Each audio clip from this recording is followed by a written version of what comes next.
Bueno, ahora sí. Buenas noches. Mucho gusto. Mi nombre es Mauricio Valencia García. El día de hoy voy a exponerles crisis respiratorias en anestesia. Para mí es un gusto exponerles este tema y de antemano le quiero agradecer al doctor Benítez por todo el apoyo que me ha dado para la realización de esta charla. Entonces, como para empezar a hablar de este tema, lo quisimos realizar una división en dos módulos. El primer módulo, que vamos a hablar un poquito sobre la introducción, hablar de la definición de una crisis respiratoria, hablar de cuál es la epidemiología y qué tanto se presentan este tipo de eventos, por qué es importante y por qué realmente no solamente nos compete a nosotros como profesionales conocer de esos temas desde la parte médica y del conocimiento, sino también por todas las implicaciones jurídicas y legales que se han encontrado que ha presentado este tema y qué estrategias se han logrado como abordar desde la parte de la neuropsicología para abordarlas.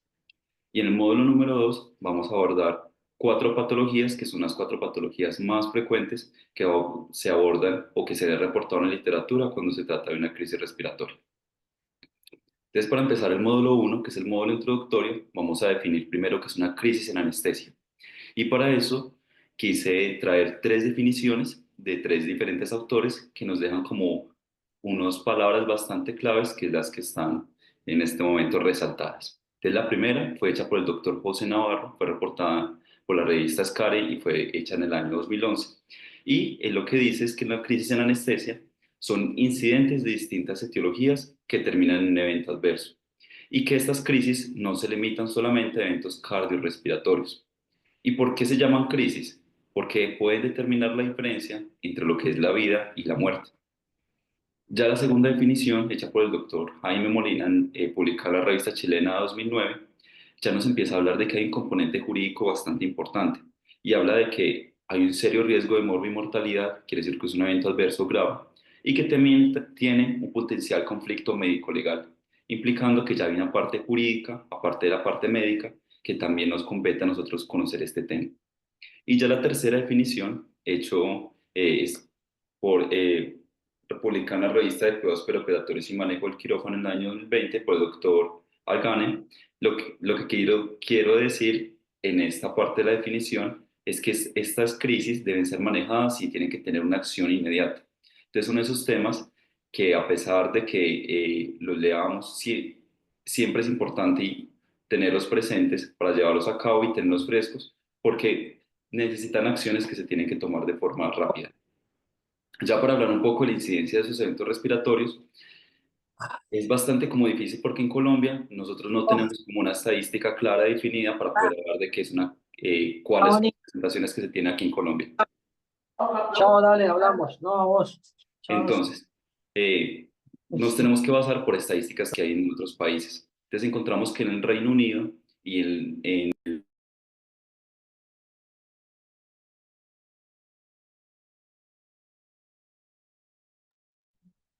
Se le apagó el micrófono. No te escuchamos, Mauro. Ahora los escuchamos. Eh, Juan, y usted está de host, ¿no? yo creo que Sí, ya se profe, acabó de pero cambiar el micrófono, también ¿cierto? usted, sino que no me deja volverlo a desactivar. Le voy a pasar el host a usted. Sí, porque toca desactivar el host del audio porque nos está metiendo ahí unos audios todos raros. Ahí, ahí ya está usted como host. Bueno, siga Mauricio. Perfecto, claro que sí. Es como retomando esta parte de la diapositiva, era como hablar de que en Colombia como tal no tenemos una estadística de que tanto se presenten este tipo de Pasa algo episodios, con tu conexión. Mauricio, pero es que no se escucha bien. en la parte del Reino Unido y la parte de Australia sí tienen unas páginas en internet muy interesantes en el que tanto los anestesiólogos, médicos generales, enfermeras, incluso los mismos pacientes pueden reportar aquellos eventos que ellos se consideran que requieren estudio y ellos sí tienen como una estadística bastante grande. Estos cuadros que nosotros vemos acá y que como se resaltan, son unos estudios que se sacaron de datos del estudio australiano que fueron publicados en el 2012 y fueron republicados nuevamente en la revista de la Asociación Colombiana de Anestesiología. ¿Y qué queremos resaltar acá en este tipo como? Y es que siempre que imaginamos una crisis, siempre nos imaginamos la parte circulatoria. Pero si nosotros nos podemos saber la incidencia de estos eventos, el paro cardíaco es de 129, la bradicardia es de 265, pero nos vamos al cuadrante respiratorio, encontramos que la desaturación también tiene una alta incidencia Incluso el laringoespasmo se presenta mucho más y la broncoaspiración que incluso los pacientes con un paro cardíaco o una isquemia en la parte del quirófano. ¿Qué quiere decir esto? Que nosotros quizás no debamos dejar de lado y pensar no solamente en la parte circulatoria de nuestros pacientes, sino que también tenemos que ser expertos manejando la parte de las crisis respiratorias. Y este otro estudio que se encuentra en la parte como del cuadro azul es otro estudio realizado por el doctor Jaime Molina en 2009, que él mostró que lo mismo que mostró el estudio australiano, y es que los eventos respiratorios son igual de prevalentes y tienen la misma incidencia que los eventos hemodinámicos. El estudio NAV4, que fue un estudio que se realizó en Reino Unido y fue publicado en el año 2011, quiso abordar este tema y ellos quisieron encontrar cuáles son las mayores complicaciones que se encontraban en el manejo de la vía aérea. Y ellos tenían como tres objetivos muy grandes al momento de hablar de este tema. El primer objetivo era qué dispositivos se utilizaba en la parte de los quirófanos y con qué frecuencia. Y ellos encontraron que se encontraban más o menos 3 millones de personas eran anestesiadas en Reino Unido y alineó todos los dispositivos que se utilizaban, desde el tubo orotraqueal hasta la máscara laringea, canoa nasal y las máscaras faciales. El segundo objetivo que ellos realizaron fue con qué frecuencia se presentaron estas complicaciones y ellos encontraron 186 casos. Y de esos 186 casos, ellos fueron analizados uno por un panel de expertos y de esos ellos sacaban unas recomendaciones o algo en lo que se podía retroalimentar esas como oportunidades de mejora. Y ellos sacaron estas 5 conclusiones de cuáles eran los grandes 5 errores que se manejaban respecto a la vía aérea. El primero es que muchos profesionales hacen una pobre evaluación de la vía aérea. Entonces, si nosotros no tenemos una adecuada evaluación, vamos a abordarla de manera inadecuada. Lo segundo es un pobre planeamiento. Siempre pensamos que vamos a poder intubar al paciente, le vamos a poder colocar la máscara laringea, que va a ser sencillo, y al no tener un plan adecuado a trazar, cuando se presenta una complicación va a ser mucho más difícil. El tercero es que no tenemos o no hay una falla al momento de planear frente a la falla. ¿Qué quiere decir esto? Que muchas personas no solamente tienen un plan A, pero no tienen un plan B y un plan C en caso de que el plan A falle. Y en caso de que el plan A falla, ya le toca de forma rápida tomar acciones que quizás si las hubiera planeado a tiempo, hubieran tenido un mejor desenlace. La cuarta es que el manejo de la vía aérea requiere unas habilidades especiales y que las habilidades especiales deben ser compartidas especialmente por el médico anestesiólogo, que es el especialista en esta área, pero también puede ser realizada por diferentes profesionales. Y la última, y es que la aspiración fue la causa más común de muerte cuando se hablaba de las crisis respiratorias. Ya cuando nos ponemos como a hablar de qué tanto se presenta esto y qué reclamaciones se hacen en el mundo respecto a esto, en la revista Anesthesiology fue publicado un estudio que mostraba cuáles eran las reclamaciones que hacían las personas cuando se hablaba de aspiración pulmonar. Y uno piensa que, listo, el paciente que se aspira usualmente es porque tiene una patología o tiene un procedimiento abdominal agudo y se iba a broncoaspirar. Pero cuando se hace un análisis profundo, se encontró que más o menos el 5% fue relacionado a una mala praxis. Es decir, el profesional también tuvo algo que ver y tuvo oportunidades de mejora que se tenían que mejorar. El 60% de las broncoaspiraciones se presentaban en pacientes que tenían un proceso abdominal agudo. Y el tercero es que el manejo anestésico, es decir, algo que nos compete a nosotros y que nosotros deberíamos tener que hablar, se encontró que era deficiente casi en el 60% de los pacientes que se broncoaspiraban. Y eso es algo muy grave porque si nosotros vemos a ver en este cuadro acá, que habla sobre los resultados de los pacientes, cuando los pacientes se broncoaspiran, tienen una mortalidad del 57%. Y los que no tienen una mortalidad tienen algún tipo de daño que es permanente en el 14% o es temporal o menor en el 29%. Entonces ahí la importancia. Y algo también muy importante que destacar en esta diapositiva, y es que eso también es algo que va a afectar nuestro patrimonio. Si nosotros vemos acá en los Estados Unidos, el pago que los médicos anestesiólogos tuvieron que realizar, más o menos fueron el 59% de las reclamaciones. Y la mediana del pago fue alrededor de $347.500, llegando incluso a valores tan altos como 1.042.500. Bueno, y uno dice, listo, eso solamente pasa en Estados Unidos porque Estados Unidos es una cultura en la cual se demanda más, donde el gremio médico, al tener mayores oportunidades de recursos económicos, pero en Colombia también esto sucede. Este fue un análisis que fue publicado en la revista SCARE, que mostraba qué reclamaciones se realizaban contra los anestesiólogos afiliados a un fondo de aseguramiento en Colombia. ¿Y qué es lo que nos mostró este estudio?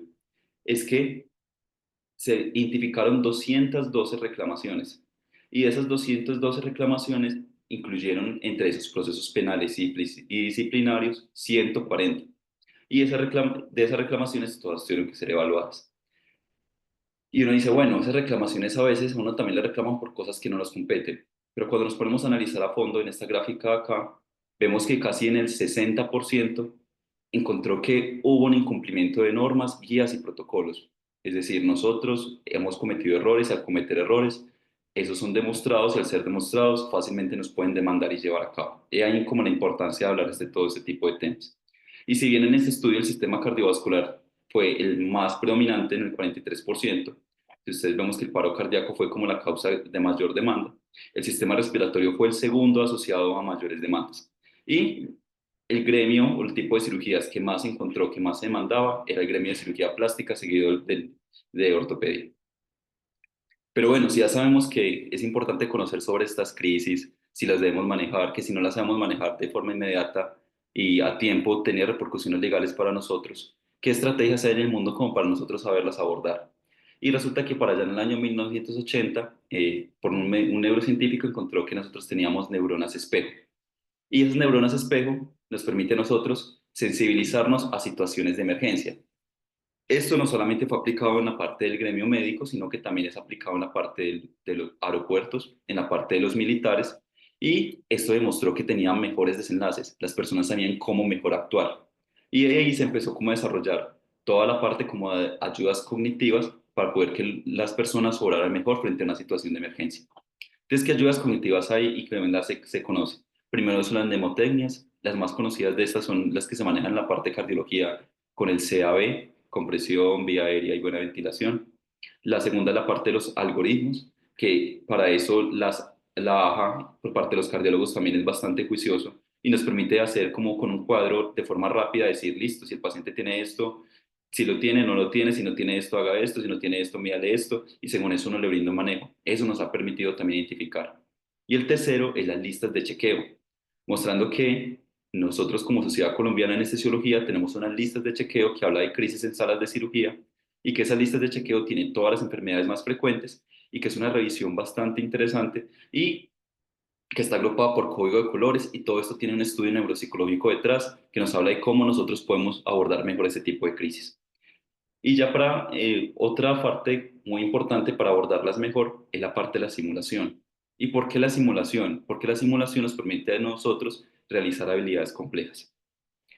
Ya hablando un poquito más de la simulación, hay tres estudios como muy grandes que quisieron demostrar cuáles eran la gran importancia de la simulación en las crisis respiratorias. El primero fue realizado por la revista de Enfermería de Gastroenterología. Este fue un estudio que se realizó a enfermeros y médicos generales que se realizaban un servicio de endoscopias. Ellos primero se educaron y luego ellos, mediante una encuesta, manifestaban cómo se sentían después de haber recibido la parte de la simulación. Y ellos decían que ellos sentían que el conocimiento lo tenían mucho más fresco y aparte de eso, sentían que eran mucho más autoeficaces. Ellos podían resolver la crisis sin tener que llamar al anestesiólogo y eso hacían que los pacientes tienen mucha mejor seguridad. El segundo fue publicado en el año 2007 por el doctor Joffrey.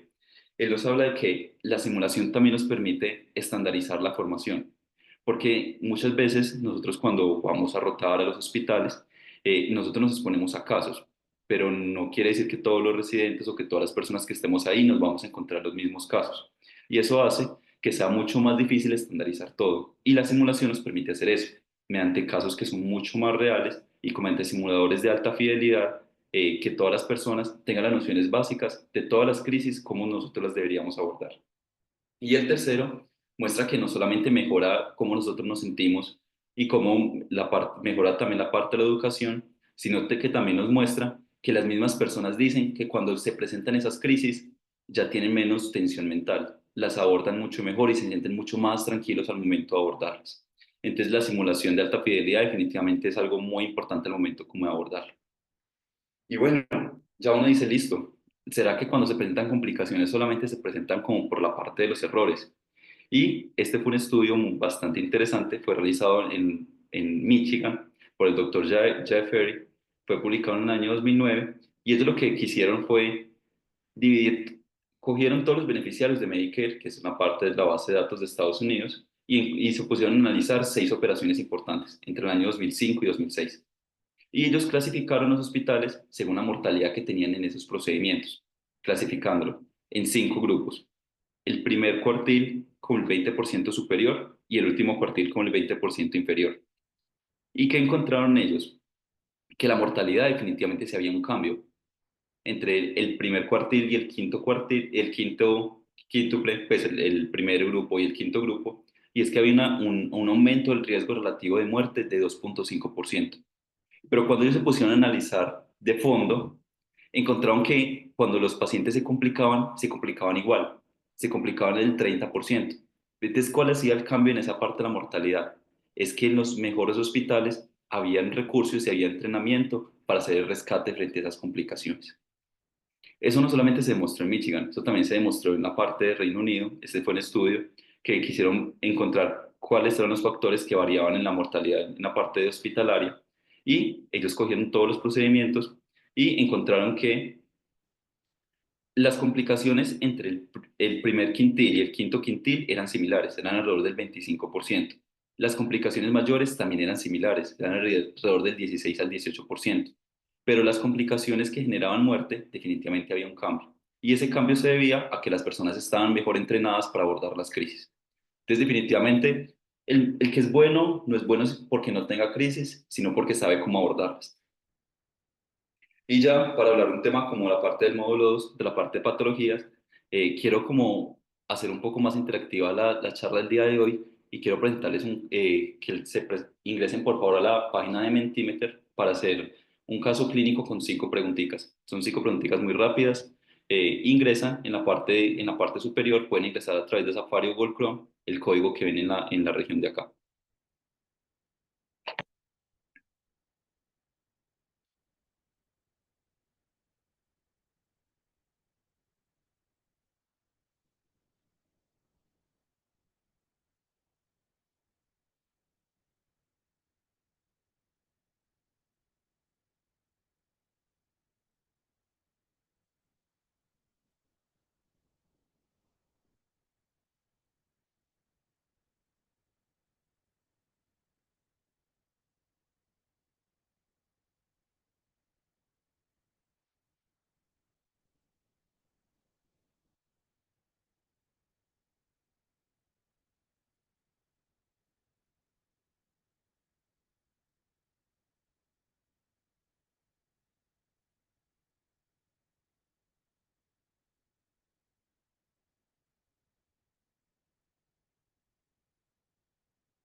Entonces, simplemente es ingresar a Google Chrome, ingresar a la aplicación Mentimeter, y después de la aplicación Mentimeter ingresar al código que se encuentra en la parte de acá.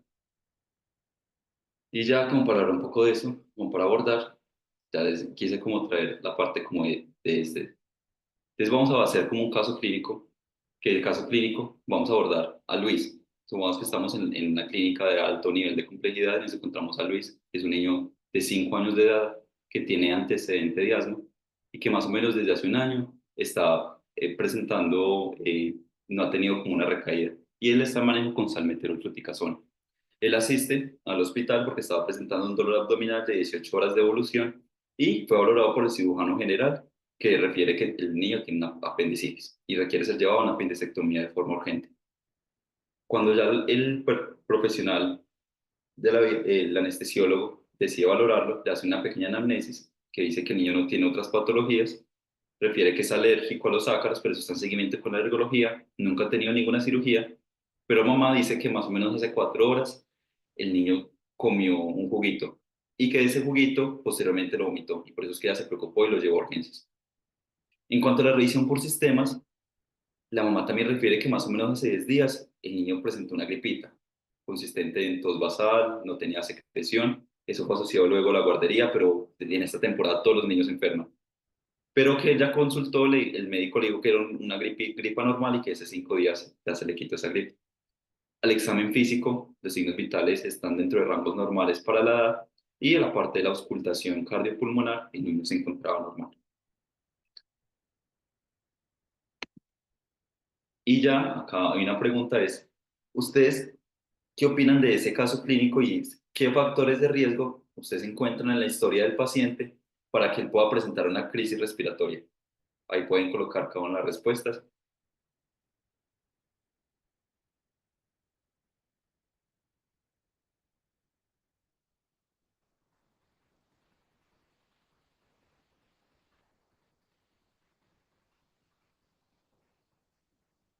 Y los antecedentes, muy bien.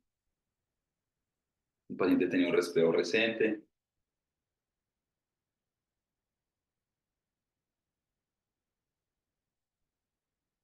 Listo, entonces encontramos como respuestas bastante interesantes. Y sí, todas ellas son válidas. El niño había tenido síntomas respiratorios, había tenido un resfriado reciente, había tenido historia de asma, el ayuno no era confiable. Nos encontramos frente a un paciente pediátrico, que ellos son los que tienen mayor incidencia de la parte de eventos respiratorios. Listo, muy bien. La segunda es, ¿ustedes qué tipo y con cuál tipo de dispositivo abordarían el caso? ¿Usted le darían una anestesia general con máscara laringia? ¿Harían una anestesia general con tubo traqueal? ¿O decidiría realizar anestesia neuroaxial? O definitivamente otro tipo que no se encuentra ahí dentro de...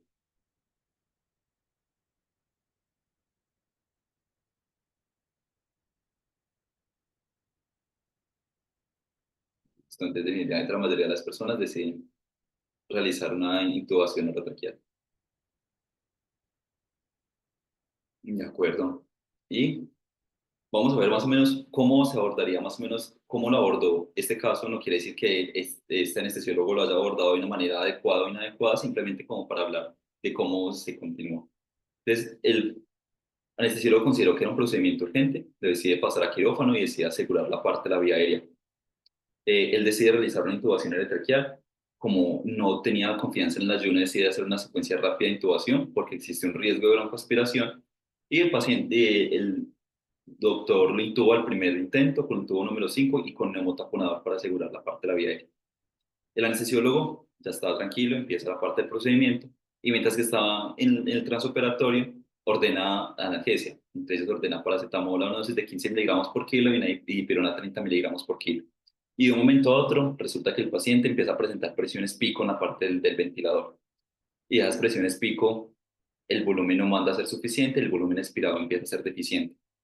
El anestesiólogo se preocupa, lo ausculta, encuentra que tiene sibilancias. Al encontrar las sibilancias, ordena salbutamol, hace los puff a través del tubo y el paciente, solamente con el salbutamol, mejora de la parte de las sibilancias que estaba presentando y mejora las presiones pico que estaba presentando y empieza a movilizar mejores volúmenes. Luego de todo lo que pasó, finaliza el procedimiento. El anestesiólogo aspira muy bien las secreciones, procede a extubar, pero después de que lo extuba, el niño empieza con estridor y movimiento paradójico del tórax. Él piensa que se podía estar presentando un laringoespasmo, él ordena propofol a una dosis de 0,5 miligramos por kilo, con eso mejora, pero él encuentra que después de que el paciente ya despierta y está bien, sigue requiriendo persistentemente oxígeno, incluso con máscara facial, el niño sigue saturando 88%. Entonces, aquí sigue la siguiente diapositiva. Y la siguiente pregunta es, ¿ustedes cuál creen que fue la causa de que en este paciente se tuviera un aumento de las presiones pico durante el procedimiento? ¿O por qué cuando un paciente puede presentar sibilencias durante el transoperatorio?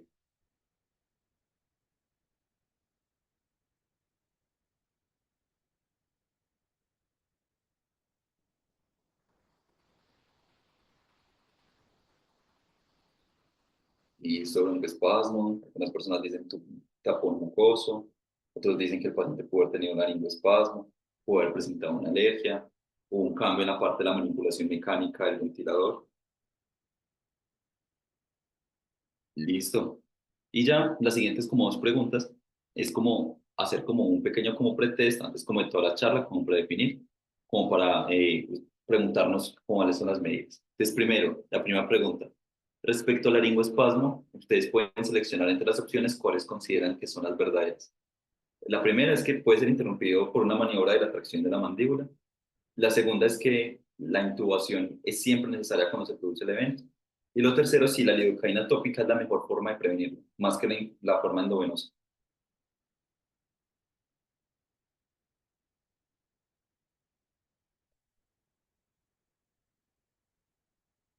Listo, la mayoría de las personas consideran que con la tracción de la mandíbula se puede suspender el laringoespasmo. Y no, 5 personas también piensan que la lidocaína tópica es la mejor forma de prevenirlo.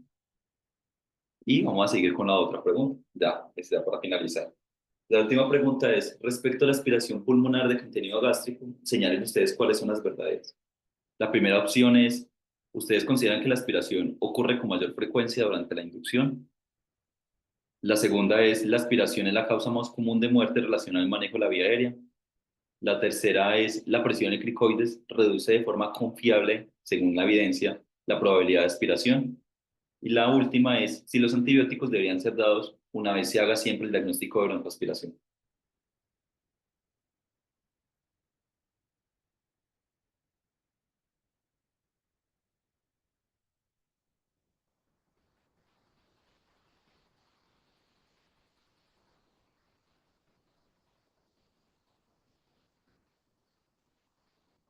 Bueno, ya después como de tener como la parte de las respuestas, ya igual cada una de las preguntas y cada uno de los temas se irá abordando dentro de la parte de la charla y la idea es como que se resuelvan todo esto y nos respondamos todo este tipo de preguntas que surgieron durante este tema. Vamos a cerrar esta aplicación y vamos a continuar con la sesión.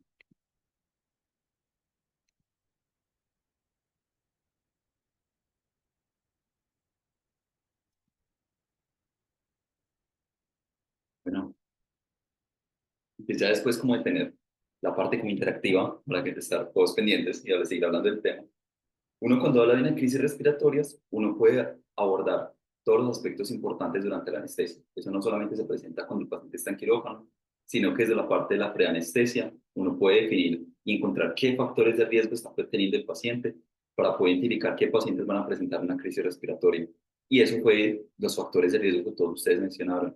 Era un paciente pediátrico, era un paciente con antecedente de asma, que no se conocía si tenía un adecuado ayuno, era un paciente que había tenido síntomas respiratorios previamente.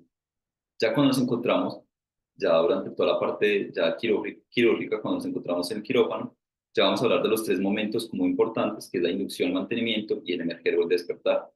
Y dentro de cada una de las etapas hay unas patologías que se presentan con mayor prevalencia.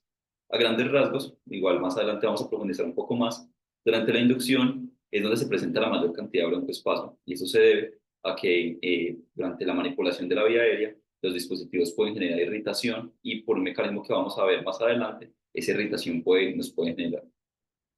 Y lo segundo es la parte de la aspiración pulmonar, en aquellos pacientes en los que no tenían todas las recomendaciones de ayuno, tenía contenido gástrico en su estómago y al perder los reflejos protectores de la vía aérea se broncoaspira. Ya después la parte está el mantenimiento, presenta el broncoespasmo y ya para finalizar está el emerger, que ahí se pueden presentar todas, tanto el laringoespasmo, la aspiración pulmonar como el broncoespasmo. Y ya vamos a hablar como de cada una de las patologías, cada una cómo se presenta. Y ya para hablar de broncoespasmo, se define como la contracción espasmódica del músculo liso bronquial. Este puede presentarse de forma aislada como un componente de una patología subyacente, ya vamos a ver cuál, entre ellos la anafilaxia, que es como el más importante y el que más nos debe preocupar. Realmente cuando hablamos de broncoespasmo es un evento raro durante una anestesia general. Incluso hay momentos o hay anestesiólogos que pueden estar durante todo un mes y no han presentado ningún episodio como broncoespasmo durante su trabajo. Y muy importante y es que también es un diagnóstico de exclusión debido a que hay diferentes patologías que nos pueden como hacer sospechar. Entonces, ¿cuáles son las causas y el mecanismo del broncoespasmo? Entonces, el broncoespasmo puede ser generado como por 4 mecanismos diferentes. Entonces, primero, puede ser por medicamentos. Y resulta que hay medicamentos que pueden causar directamente la liberación de histamina. Y las otras 3 causas son asociadas, que la segunda es estimular el sistema nervioso parasimpático, que causa una broncoconstricción refleja. La tercera es que genera una aspiración de cuerpo extraño o secreciones. Y la cuarta es por un plano anestésico inadecuado. Pero ¿cuál es el mecanismo por el cual se produce efectivamente el broncoespasmo por estas 3 últimas? Y es que si nosotros vemos en esta gráfica acá, aquí se muestra de forma esquemática cómo se presenta.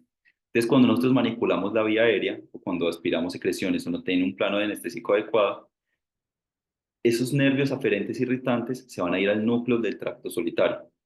En el núcleo del tracto solitario, este puede ser regulado desde la parte cortical y por eso es que el plano anestésico es muy importante cuando se presenta la parte del broncoespasmo.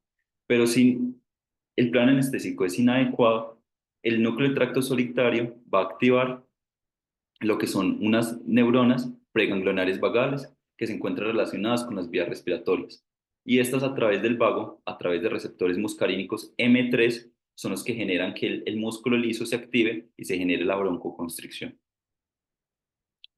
Pero ¿en qué momentos, en qué etapa de la anestesia nosotros vamos a encontrar la parte del broncoespasmo? Entonces, este fue un estudio realizado por el doctor Ludbrock, que quiso encontrar cuáles eran los principales momentos en que se presentaba el broncoespasmo y cuáles eran las causas asociadas. Entonces, él encontró que el broncoespasmo se presenta más que todo en la parte de la inducción y mantenimiento, pero que se puede presentar durante en cualquier momento de la parte quirúrgica. Ya cuando nos ponemos como a dilucidar entre la inducción, el mantenimiento y el despertar, cuáles son las causas de ese broncoespasmo, encontramos que en la inducción, la mayoría del broncoespasmo va a ser ocasionado es por la irritación de la vía aérea, por el dispositivo que nosotros estamos colocando. Sin embargo, en el mantenimiento, cuando ya el procedimiento está mucho más tranquilo, la mayoría de los pacientes que nos hacen broncoespasmo nos va a ser ocasionado por anafilaxia o porque hay un problema desde la parte del tubo del ventilador y más adelante vamos a ver cómo se aborda eso. Y ya cuando hablamos del despertar, la mayoría de los pacientes que menos mal no es tan frecuente, el broncoespasmo como tal no se ha encontrado como una causa que se ha definido. Y ya el mismo doctor Ludbrock en el año 2005 quiso mostrar cómo es posible uno diferenciar un poco el broncoespasmo de la anafilaxia. Y él encontró que aquellos pacientes en los que se hizo diagnóstico de anafilaxia, el 6 pacientes de la serie de casos que él presentó presentaron RAS, presentaban presiones pico elevadas, sibilancias e hipotensión. Y aquí vemos que los que más lo presentaron o el signo que más alertó a la parte de los anestesiólogos fue el aumento de las presiones pico. Entonces, ya hablando como un poco de eso, ya vamos a hablar un poco como de cómo se hace un diagnóstico de broncoespasmo en el quirófano. Entonces, nos encontramos primero en que vamos a encontrar un descenso de la saturación de oxígeno. Segundo, podemos hacer una auscultación pulmonar y vamos a encontrar sibilancias. También, si somos juiciosos y meticulosos, vamos a encontrar una aspiración prolongada. Y ojo, esto es muy importante. Si nosotros dejamos que el broncoespasmo avance y se vuelva muy cerradas las vías respiratorias, no vamos a tener flujo de oxígeno. Y al no tener flujo, vamos a encontrarnos un silencio pulmonar. Y la pregunta es, ¿el broncoespasmo se puede estar asociado a hipotensión? Resulta que sí, el broncoespasmo por sí solo puede estar asociado a hipotensión, pero de forma tardía. ¿Y por qué se debe esto? Si nosotros, el broncoespasmo por el cierre de las vías respiratorias hace que ocurra una aspiración prolongada, pero si nosotros tenemos una frecuencia respiratoria muy alta y una relación inspiración-expiración que no permite una aspiración de forma prolongada, se va a generar un autopip. Ese autopip va a hacer que se reduzca la precarga y al reducirse la precarga se va a generar la parte de la hipotensión. Y otra herramienta muy útil que nosotros tenemos en el quirófano para poderlo encontrar es la parte de la capnografía, porque como nosotros vemos la capnografía normal está basado como en las 4 fases. Y vamos a encontrar que el ángulo alfa que se encuentra entre la fase 2 y la fase 3 va a empezar a aumentarse ese ángulo. Y según que tanto se aumente, la capnografía empieza a descender hasta que ya finalmente esté totalmente obstruida. Y hay un signo en la literatura descrito como el signo de aleta de tiburón, que es el que nosotros vemos en esta zona de acá, que es el que nos sugiere que el paciente tiene una obstrucción de la vía aérea por broncoespasmo. Entonces, básicamente, más o menos uno cómo hace el diagnóstico, uno se encuentra tranquilo en el quirófano, el cirujano está operando y empieza la máquina a pitar. Cuando la máquina empieza a pitar, uno debe tener en cuenta 2 cosas. Uno es que las presiones pico nos hablan de que hay una resistencia a la vía aérea, en cambio la presión meseta nos habla de la compliance pulmonar. Entonces, esa alarma, ¿qué nos quiere decir? Nosotros podríamos entrar y medir la meseta.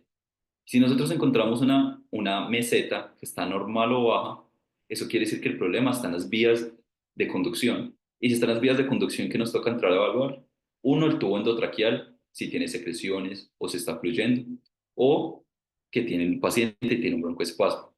Pero si la meseta se encuentra alta, quiere decir que la compliance pulmonar está reducida. Y si la compliance pulmonar está reducida, ya nos toca entrar a evaluar. Si es que hay un compliance de la pared está reducida, porque el paciente nos hizo un tórax leñoso asociado a opioides o porque el cirujano colocó un dispositivo muy grande sobre la pared y no le permite la pared torácica expandirse de forma adecuada, o porque la compliance pulmonar se redujo, porque el tubo se movió y está monobronquial, porque el paciente, cuando le pusimos el catéter venoso central, hizo un neumotórax, porque el paciente tiene una telectasia, o porque tiene un síndrome de dificultad respiratoria del adulto. Esta otra diapositiva es bastante interesante porque nos habla de que uno siempre que escucha sibilancias, siempre se imagina que el paciente es asmático o tiene un broncoespasmo. Pero durante la anestesia, durante toda la parte de la anestesia general, hay otras causas que nos pueden generar sibilancias, que es como son el edema pulmonar, la aspiración del contenido gástrico. Incluso el embolismo pulmonar nos puede generar la parte de las sibilancias. Y esta otra tabla número 2 es que nos habla de que las presiones pico no solamente se elevan porque el paciente tenga un broncoespasmo, así como les presenté la diapositiva anterior, nos toca entrar a evaluar cómo está el equipo anestésico, cómo están los dispositivos de la vía aérea, o si el paciente tenía factores de riesgo como obesidad, la posición de la cabeza, neumoperitoneo, que haya presentado esto. Y ya para hablar que el principal diagnóstico de exclusión que debemos tener en cuenta cuando nos hablamos de la parte de la del broncoespasmo y la anafilaxia actualmente se hace como el diagnóstico como de 3 tipos. El primero es un inicio agudo con afectación de piel, tejido mucoso y uno de los siguientes: compromiso respiratorio y presión arterial o presión arterial reducida. Entonces, aquí muy importante porque si nosotros no conocemos un desencadenante, el paciente nos tiene que presentar un ras cutáneo y compromiso respiratorio cardiovascular. El segundo es cuando un paciente posiblemente sea alérgico a algo, cuando nosotros no sepamos, es el típico paciente que yo fui alérgico a algo que me pusieron en quirófano, pero yo no estoy seguro qué fue, si fue el diclofenaco, si fue el relajante neuromuscular, en fin. Y tiene que presentar 2 o más de los siguientes sistemas, que son tejido piel o mucoso, compromiso respiratorio, presión arterial reducida o síntomas gastrointestinales. Si cumple 2 de los 4 sistemas que se encuentran ahí, se hace el diagnóstico de anafilaxia. Y el tercero es cuando un paciente que se sabe, supongamos que es alérgico al maní, consume maní y de un momento a otro solo reduce la presión arterial, ya automáticamente, o el paciente es hipotenso, se hace el diagnóstico de anafilaxia. Realmente, uno para entrar a quirófano y estar seguro que el paciente solo hizo broncoespasmo o está en una anafilaxia es bastante difícil hacerlo. Uno puede tomar el estudio de triptasa, que se debe tomar durante las primeras 2 horas, que es un examen sérico que se puede tomar para hacer el diagnóstico adecuado, pero no se tiene disponible en todos los lugares. Y lo ideal es que uno no puede remitir al alergólogo de forma aguda, sino un mes después del evento, para que él busque cuál fue el desencadenante que se presentó. Desde la parte de la anafilaxia, en la parte del quirófano, hay una escala de clasificación del doctor Ring y Mesmer, que ellos clasificaron los grados de anafilaxia en grado 1, grado 2, grado 3 y grado 4. Desde los grado 1 son aquellos pacientes que le colocaron un medicamento y de un momento a otro solo hizo signos mucocutáneos generalizados. Son los típicos pacientes que después del antibiótico nos realizan RAS. Pero ya el grado 2 y grado 3 son los que generan manifestaciones multiorgánicas. Y entre ellos, en el grado 2 y grado 3, está el broncoespasmo. Entonces, si nosotros tenemos broncoespasmo y sospechamos que es anafilaxia, definitivamente vamos a tener una anafilaxia que es grado 2 o grado 3. Y la anafilaxia grado 4 es aquellos pacientes que nos hacen paro cardiorrespiratorio. Ya realizando como toda la parte del diagnóstico, sabemos como que es bastante difícil realizarlo, pero el doctor Pascal y la doctora Claude Monton se puso como a realizar un estudio y ellos quisieron como hacer un algoritmo de cómo nosotros nos permiten ayudar a diferenciar. Entonces, si nosotros insertamos el tubo endotraqueal y el paciente antes de insertar el tubo ya está presentando el RAS y está presentando toda la parte del broncoespasmo, la sibilancia, la desaturación, posiblemente el paciente pueda tener un broncoespasmo alérgico y usualmente no están asociados el broncoespasmo por sí solo a síntomas cardiovasculares. En cambio, la anafilaxia sí se presenta más con síntomas cardiovasculares y que también con síntomas mucocutáneos. Ya es importante como tener en cuenta, el tema de anafilaxia es un tema como bastante grande, que la anafilaxia no solamente tiene un mecanismo inmunológico, realmente tiene 3. Hay un mecanismo mediado por inmunoglobulina E, que es asociado a los relajantes neuromusculares, a los betalactámicos, incluso a la clorexina y látex. ya el mecanismo no inmunológico, pero no mediado por una inmunoglobulina E, sino por inmunoglobulina G y inmunoglobulina M, están los antibióticos, los hipnóticos y los coloides. Y hay mecanismos no inmunológicos que están como los receptores neuromusculares, las quinolonas, los opioides, la vancomicina, el sogamadex, que están asociados también a la parte como anafilaxia. Y bueno, si ya el ecógrafo es el segundo estetoscopio de la nueva era, ¿cómo nosotros podemos hacer un diagnóstico de broncoespasmo solamente teniendo el ecógrafo? Y realizando un estudio en PubMed, se encontró que el doctor Francois Gano lo que hizo fue que le hizo ecografía a los pacientes pediátricos que se les tenía que hacer diagnóstico de asma. Entonces esos niños eran niños que se les hacían espirometría antes, luego les colocaban metacolina para inducirles un broncoespasmo. En caso de que el paciente fuera asmático, se obstruía y él les hacía una ecografía del pulmón. ¿Y qué encontró? Que algunos pacientes realizaban anormalidades pleurales, pero esos hallazgos no eran tan comunes de encontrar. Y este otro estudio encontró fue que según el grado de broncoespasmo había una distancia y una diferencia entre la piel y la pleura, como nosotros vemos acá. Entonces, según qué tan obstruido estaba el paciente, la distancia era mayor y cuando el paciente se mejoraba después del broncodilatador, la distancia se reducía y esta fue tomada con el modo M. Entonces sacó una fórmula en que uno puede medir si el paciente tiene broncoespasmo o no mediante ecografía y es que si la distancia a la piel, a la pleura, varía mucho entre la inspiración y la expiración, posiblemente ese paciente pueda tener un broncoespasmo.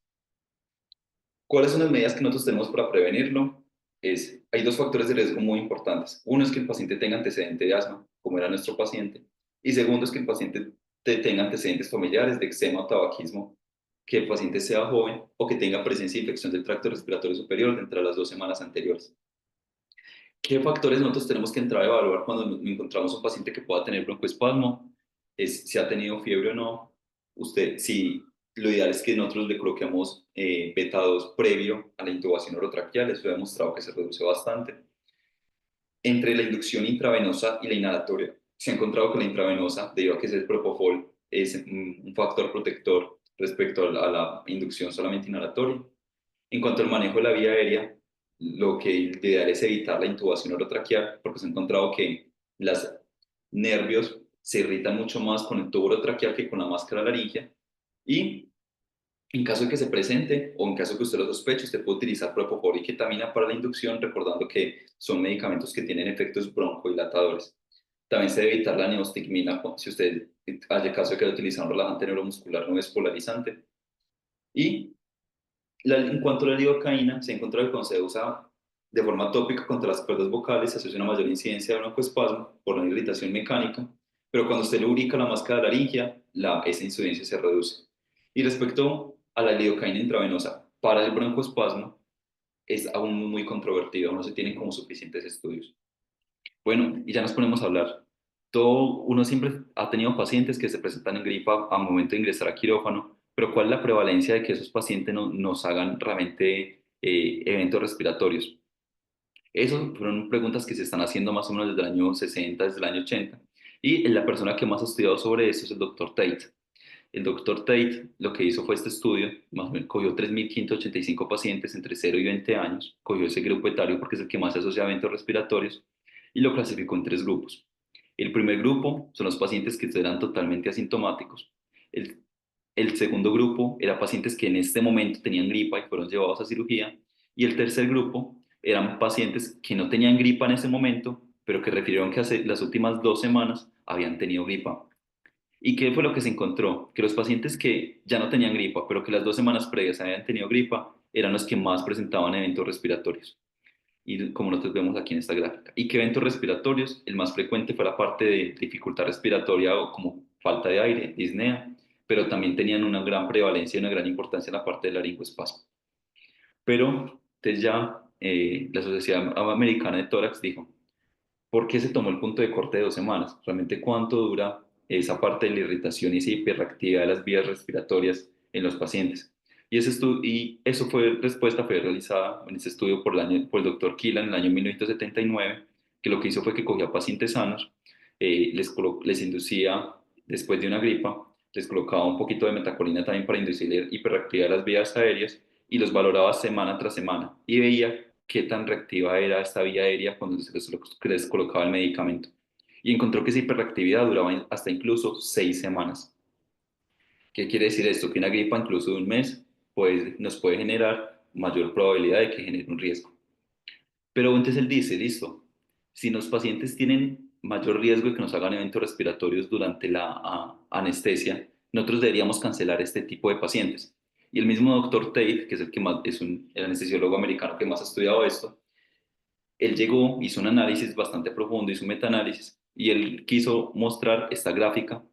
Es un diagrama bastante rápido que quería como sintetizar la parte de la información de todo el análisis que él había hecho. Era, primero, en caso de que se presente un niño con síntomas respiratorios o que haya tenido síntomas respiratorios las 4 semanas antes, usted definir si la cirugía es urgente, usted tiene que proceder definitivamente. En caso de que no sea urgente, usted debe considerar, ¿ese niño realmente tiene una gripa o simplemente fue una crisis de asma que le dio en su momento? Y en caso de que usted defina que sí, definitivamente fue de etiología infecciosa, usted debe considerar si el paciente tiene síntomas severos, es decir, si el paciente durante el quirófano para una cirugía electiva a usted se le presenta con presencia de sibilancias, lo más seguro para ese paciente definitivamente es posponer la cirugía. ¿Y cuánto tiempo él propone que se debe posponer? Son 4 semanas. En caso de que los síntomas no sean severos, que usted llegue, ausculte al niño, no tiene sibilancias, la saturación está bien, tiene una frecuencia respiratoria normal, usted llega y debe considerar, ¿el niño requiere anestesia general? En caso de que el niño no requiera anestesia general y usted le pueda colocar anestesia caudal, usted puede proceder con la cirugía sin problema. Pero si efectivamente sí requiere anestesia general, usted debe evaluar otros factores de riesgo. Si el niño tiene antecedentes de asma, si tiene presencia de secreciones, si estaba aquí, si estaba aquí, está pasivo, si es una cirugía de la vía aérea o tiene historia de que es un niño prematuro. O incluso hay otros factores muy importantes y es si el mismo anestesiólogo se siente con foro, se siente con experiencia para manejar una crisis respiratoria.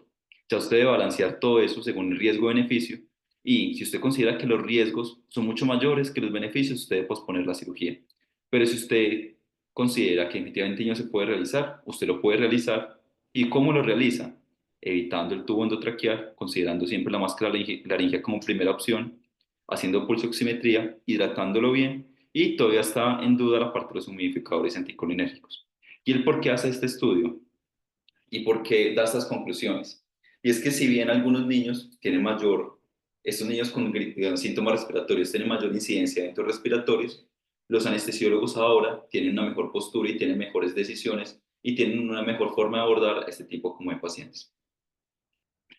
Ya respecto como a los factores de riesgo, como de dónde provinieron todos estos factores de riesgo, el mayor estudio que quiso hacer eso fue hecho por la doctora Parnis, fue publicado en el año de diciembre de 2001, y ellos estudiaron 1.236 pacientes en diferentes tipos de cirugía. Y ellos le hicieron diferentes tipos de preguntas a los pacientes, entre ellos incluyendo si el niño tenía gripa las últimas 6 semanas. ¿Y por qué 6 semanas? Porque sabemos que la hiperreactividad de las vías aéreas dura 6 semanas. Y él encontró que los pacientes, el mayor tasa de eventos respiratorios que presentaban era de saturación. Y la mayoría de los pacientes lo presentaban durante la desaturación todo el tiempo.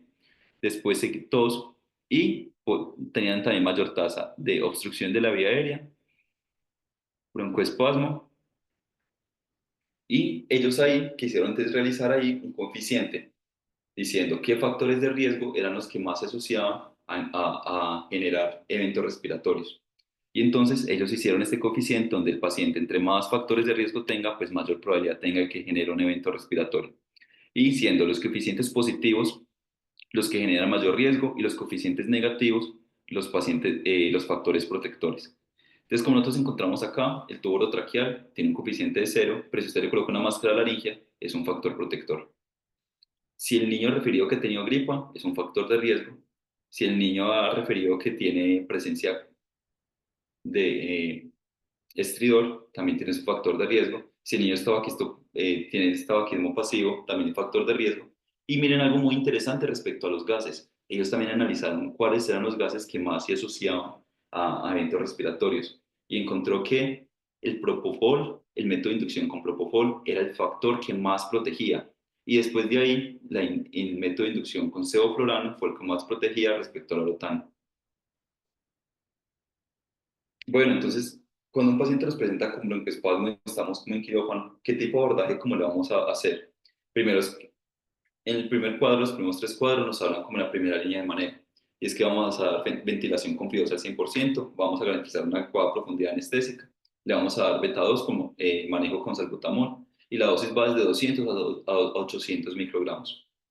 Ya los otros tipos de manejo que se han reportado en la literatura casi no tienen evidencia o la evidencia es controversial. También se han descrito que se pueden usar y depende mucho como el criterio del manejo del clínico. Entonces, usted puede utilizar epinefrina. La epinefrina se ha descrito que puede ser usada y ve incluso a través del tubo urotraqueal, especialmente en aquellos pacientes que sospecha que está con anafilaxia y está en un momento de crisis.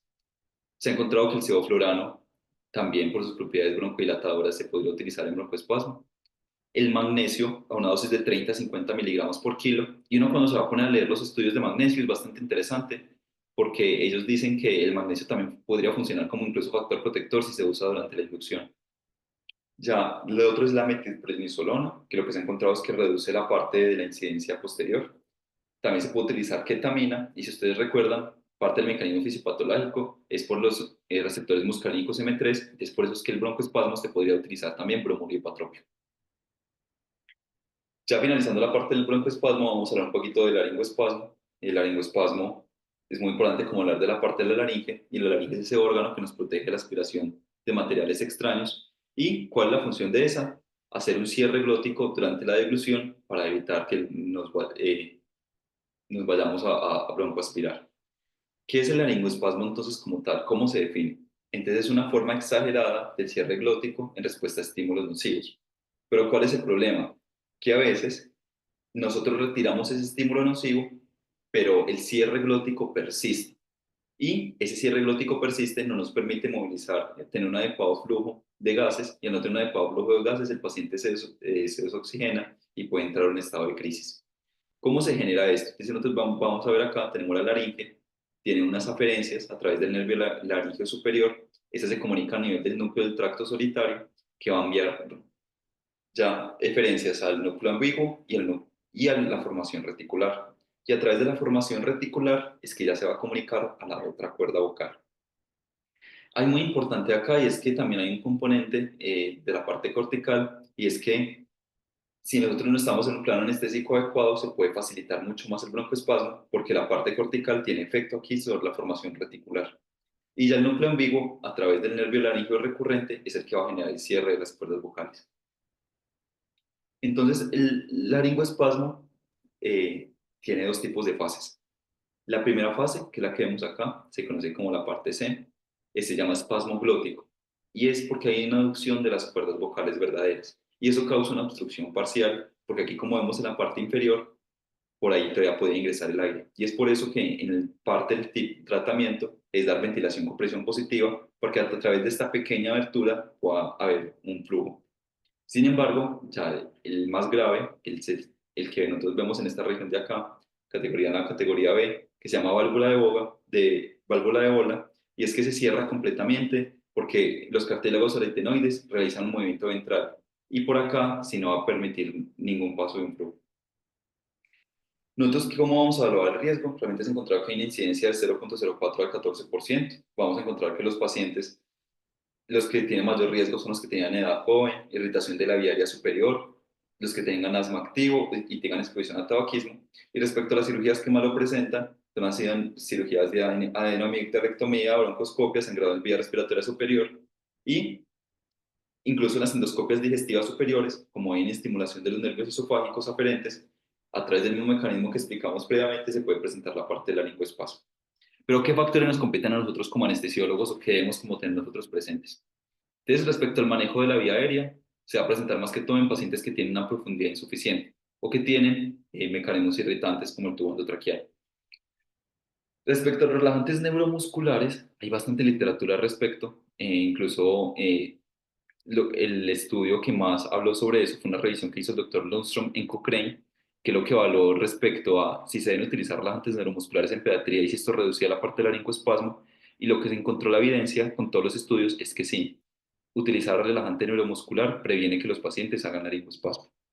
Respecto a la inducción, Ese estudio también fue realizado por el doctor Rangolan, que hizo también un metaanálisis y encontró que utilizar una inducción a través de agentes endovenosos eran factores protectores tanto para broncoespasmo como laringoespasmo, con los respectivos RR ajustados para cada uno de ellos, que los que vemos aquí en esta región. Y ya respecto como al dispositivo, eh, hay un estudio muy interesante por el doctor Fabián Casas, que él quiso investigar si la máscara laringia era inferior al tubo endotraqueal para generar laringoespasmo. Y él encontró que la incidencia para él era exactamente igual. Pero si nosotros vamos a ver un metaanálisis que fue publicado en el mismo año por el doctor Carvalho, que cogió diferentes estudios, sino que los estudios que este metaanálisis es bastante criticado porque los estudios tienen 3 estudios antes del año 2006 donde todavía se utilizaba lotano, donde se demostró que no servía, pero cuando se utilizaba sevoflurano se demostró que servía, y respecto a cuando hacían ya toda la muestra representante, se definió que definitivamente la máscara laringia sí funcionaba como un factor protector para reducir la parte como el laringoespasmo, pero eso todavía hay bastante como controversia. ¿Qué signos vamos a tener nosotros con un paciente que se presenta broncoespasmo, aleteo nasal, estrión inspiratorio, reducción de los ruidos respiratorios, retracciones intercostales? No vamos a encontrar capnograma y vamos a encontrar un movimiento parágico del tórax. Y eso nos va a llevar a hipoxemia, cianosis, ausencia de ruidos respiratorios, hipercapnia y bradicardia. Esta gráfica es bastante chévere porque esto, si nosotros nos encontramos, extubamos al paciente, le colocamos la máscara facial y el paciente se empieza a saturar y se la dosamos fuertemente, si nosotros analizamos las curvas de flujo-volumen, nosotros podríamos hacer un diagnóstico solamente observando las curvas para definir qué tipo de obstrucción tiene el paciente. Entonces, nosotros vamos a encontrar acá que la línea por arriba va a ser la expiración y la línea por abajo va a ser la inspiración. ¿Y cómo es una curva flujo normal? Normalmente hace este tipo de recorrido. Inspira, aumenta el volumen, va para acá, luego el paciente expira, ese es el famoso PEF1, que es la parte del diagnóstico del EPOC, y luego va a descender. Esa es una vía respiratoria normal. Pero ¿qué tipo de curva nos vamos a encontrar nosotros cuando le colocamos la máscara bastante fija al paciente? Uno es esta curva acá, que encontramos que la parte inspiratoria del flujo se reduce, no tiene ese pico que se encuentra en la parte normal. ¿Y cuál es el ejemplo clásico de esto? Cuando los pacientes se nos obstruyen con la lengua. Entonces, ¿qué es lo que pasa con la lengua? Con la lengua, cuando el paciente está en inspiración, se genera la parte de ese estridor y ese sonido, y el flujo se obstruye, pero cuando el paciente está expirando, el flujo se recupera completamente. Ya respecto a la obstrucción intratorácica dinámica, la forma más fácil como de reconocerlo es como cuando el paciente tiene obstrucción de la vía aérea por un cuerpo extraño, como supongamos una canica. Entonces, ¿qué es lo que pasa? Cuando el paciente inspira, esa presión negativa que genera en el tórax hace que la canica que se encuentra en la parte del pulmón, en la vía aérea, se mueva hacia un bronquiolo distal. Y al moverse hacia un bronquiolo distal, permite que el flujo inspiratorio a través del resto del pulmón se mantenga. Pero cuando el paciente va a exhalar, ¿qué es lo que va a pasar? Esa canica que se encontraba en el bronquiolo terminal se va a molizar hacia la vía aérea superior y por eso es que se genera esa obstrucción en la parte expiratoria, que es la que nosotros vemos en esta región de acá. Pero bueno, ¿qué nos va a presentar nosotros el laringoespasmo? El laringoespasmo, como es un cierre glótico completo de la vía aérea, lo que nos vamos a encontrar es que hay una obstrucción tanto para la parte inspiratoria como para la parte expiratoria. Y otro ejemplo muy importante es que nosotros podemos hacer un diagnóstico de broncoespasmo solamente mirando la curva del ventilador, porque en la obstrucción de la vía aérea inferior, como nosotros vemos acá, hay una reducción desde la parte expiratoria, porque el tiempo expiratorio se prolonga. Y la parte inspiratoria también se alcanza a reducir respecto a la normal, pero la curva va a tener una morfología muy similar a la normal, solo que con menores volúmenes y presiones mucho más elevadas. Ya respecto a cómo podemos encontrar nosotros un ultrasonido respecto al laringoespasmo, este es un reporte como de 2 casos que reportaron que hicieron una ultrasonografía de la laringe y encontraron que las cuerdas vocales se encontraban cerradas en este tipo de pacientes, pero eso requiere un poco más de entrenamiento en el caso A, y que una vez que se dio el laringoespasmo, las cuerdas vocales definitivamente se cerraron. Entonces, la ecografía también nos podría servir para hacer el diagnóstico. ¿Qué implicaciones tiene? Resulta que el laringoespasmo cuando se presenta, el 0.5% de los pacientes pueden hacer paro cardíaco, el 3% se pueden broncoaspirar, el 4% hacen un edema de presión negativa el 6% hacen bradicardia y el 61% hacen hipoxemia, siendo hipoxemia la más frecuente que nosotros vemos acá en la base de la pirámide. ¿Cómo lo podemos prevenir? Entonces, aquí volvemos como a recapitular el nombre del doctor Alan Tate. El doctor Alan Tate lo que dice es que uno debe posponer la cirugía en pacientes que hayan tenido síntomas respiratorios y sea una cirugía electiva. ¿Cuánto tiempo? 4 semanas. El doctor Cohen en el año 98 publicó un estudio y encontró que uno debe aspirar las secreciones orofaringeas minuciosamente y que uno debe evitar aspirar esas secreciones en ese estado intermedio cuando el paciente no está ni muy despierto ni muy dormido, porque ahí es donde los pacientes tienen mayor incidencia de laringoespasmo. Este estudio de la doctora Nursin y el doctor Marsban en el año 2014 y 2003 encontraron que los pacientes que se colocaban sulfato de magnesio durante la inducción, luego la intubación a dosis de 15 a 30 miligramos por kilo, tenían menos incidencia de laringoespasmo. Y antes de la extubación, usted puede hacer que el paciente respire oxígeno al 100% más o menos durante 3 minutos para tener un margen de seguridad en caso de que haga un laringoespasmo, hacer que el periodo de apnea y de saturación se prolongue bastante. Ya respecto a la lidocaína hay bastantes estudios respecto al laringoespasmo y para hablar como una síntesis al respecto hay un metaanálisis que hizo un análisis en red que habla de cómo se funciona la lidocaína. ¿Qué encontró? Hay más o menos cogió 6 estudios que tenían alrededor de 271 pacientes respecto a la lidocaína intravenosa y demostró que sí reducía el laringoespasmo. Y respecto a la lidocaína tópica, cogió también 4 estudios con 307 pacientes y encontró que también reducía el laringoespasmo. Entonces, definitivamente la lidocaína se puede utilizar como método para prevenir el laringoespasmo, tiene un riesgo relativo de 0.46 y no importa cómo la utilicemos, puede ser usada de forma tópica, puede ser usada de forma IV y ambas maneras nos va a servir para prevenir. Ya que técnicas hay para nosotros evitar que se presente el laringoespasmo, está la técnica Don't Touch, que usted succiona al paciente, lo colocan de cúbito lateral y evita la estimulación completa hasta que el paciente se despierte el solito. Básicamente como si casi que hasta que él mismo se pueda retirar el tubo de la boca. Hay otra técnica denominada tos artificial, y es que usted antes de extubar al paciente, usted lo coloca en modo manual y realiza una presión al final de la inspiración, más o menos de 15 a 20 centímetros de agua, para mantener un volumen pulmonar alto. Y lo que dice esa técnica es que usted al meter ese flujo de aire, el flujo de aire va a salir, eso va a proteger la parte del pulmón de que no salga la parte del laringoespasmo. Y la tercera es que el paciente se extube bien despierto o bien dormido.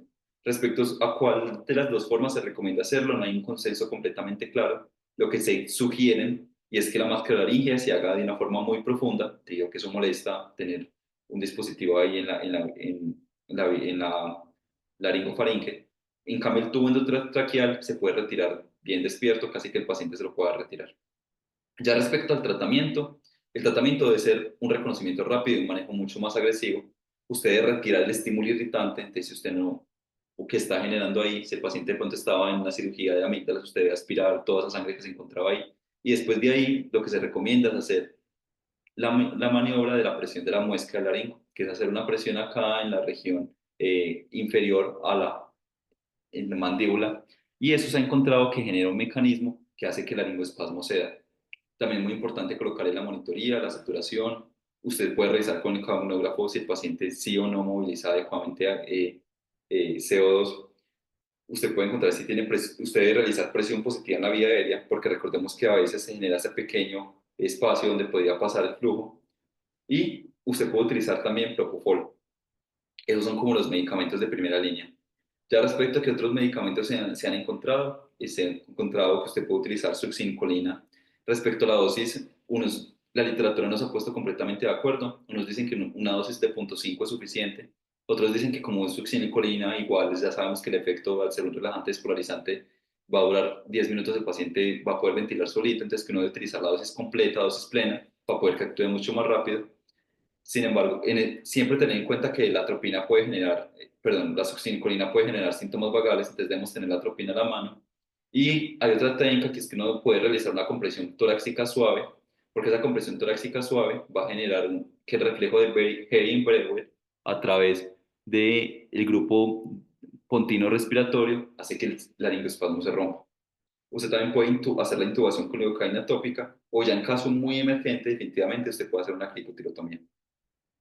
Ya en cuanto al edema pulmonar por presión negativa, es un edema pulmonar que no es de origen no cardiogénico y se genera por un desequilibrio entre las presiones intraalveolares y extraalveolares. El edema pulmonar por presión negativa hay dos tipos, el tipo inspiratorio y el tipo expiratorio. El más conocido y el que más se nos presenta a nosotros en quirófano es el tipo inspiratorio, es el que más fácil reconocemos, pero ahorita vamos a hablar unos tips respecto al tipo 2, que es el expiratorio. Y en cuanto al posobstructivo, que es el tipo 1, usualmente la causa más frecuente es por laringoespasmo, pero puede estar asociado a otras patologías como epiglotitis, croup, incluso cuando el paciente muerde el tubo y hace una obstrucción o un broncoespasmo muy severo, puede generar un edema de presión negativa. Y ya el tipo 2, el respiratorio, se asocia a pacientes que tienen obstrucción crónica de la vía aérea, pacientes que tienen SAOS, amigdalectomía o tumores en el cuello. Ya respecto a fisiopatología, este diagrama quería explicar como bastante didáctico de cómo se realiza y por qué se genera ese edema de presión negativa. Entonces resulta que nosotros tenemos acá tres presiones. La presión que se encuentra en el vaso sanguíneo, que se llama denominar presión capilar, la presión que se encuentra en el intersticio, entre los capilares y la parte de los alvéolos, que se llama presión intersticial, y definitivamente ya el que se encuentra dentro del alvéolo, que se llama la presión alveolar. Cada uno maneja una tasa de flujo y esa es medida mediante la presión hidrostática y la presión oncótica. Normalmente, la presión capilar, pues mediante la bomba o el corazón como bomba, genera un gradiente de presión que se va de la presión capilar a la presión intersticial y el excedente de presión intersticial usualmente se va por el sistema linfático. Pero ¿qué es lo que pasa frente al laringoespasmo? Cuando nosotros tenemos una obstrucción de la vía aérea superior, el paciente va a presentar ese movimiento paradójico del tórax, va a aumentar esa presión negativa en el tórax. Al aumentar la presión negativa en el tórax, va a aumentar la precarga. Al aumentar, asociado a que el paciente se empieza a desaturar porque no tiene adecuado flujo, el paciente se pone a colocar hipertenso y eso genera hipoxia, aumento de catecolaminas y eso aumenta la presión intratorácica porque hay un aumento en la poscarga. Y eso hace que las presiones que se generen sobre todos sus capilares pulmonares aumenten. Además, hay otro factor muy importante que también complica la situación y es que cuando el pulmón empieza a desaturarse se genera la vasoconstricción pulmonar hipóxica y eso hace que definitivamente esa presión que se encuentra dentro del capilar aumente muchísimo y se pueda incluso generar en un corazón enfermo una disfunción del ventricular. Entonces, si esa presión capilar aumenta mucho, llega un punto en que la presión intersticial tiene que llevar toda esa presión que ha tenido para algún lado, el sistema linfático se obstruye y eso hace que se genere un fluido de líquidos hacia la parte del alveolo. Ya respecto a cómo se genera la edema de presión negativa tipo 2, se genera es porque hay una obstrucción crónica de la vía aérea, como es algo crónico, se ha acostumbrado con el tiempo a tener un aumento de la presión negativa un poco más aumentado. Sin embargo, cuando después de una cirugía, supongamos una amigdalectomía o se retira ese estímulo de forma rápida, eso hace que esas presiones del capilar que se encontraba, normalmente estaban acostumbrados a que fueran altas, esa presión alveolar al reducirse se vaya a llenar de líquido. ¿Qué signos vamos a encontrar nosotros frente a un edema de presión negativa? Agitación, taquicardia, hipoxia, taquipnea, estertores, secreciones rosadas y el hecho de que usted le tome una radiografía ahí mismo, en el momento o a la hora, no quiere decir que el paciente, y esté normal, no quiere decir que el paciente no tenga un edema de presión negativa. Debido a que se ha encontrado que los hallazgos, que es este infiltrado intersticial o alveolar que nosotros vemos acá en todos los cuadrantes, se pueden encontrar hasta 24 horas después.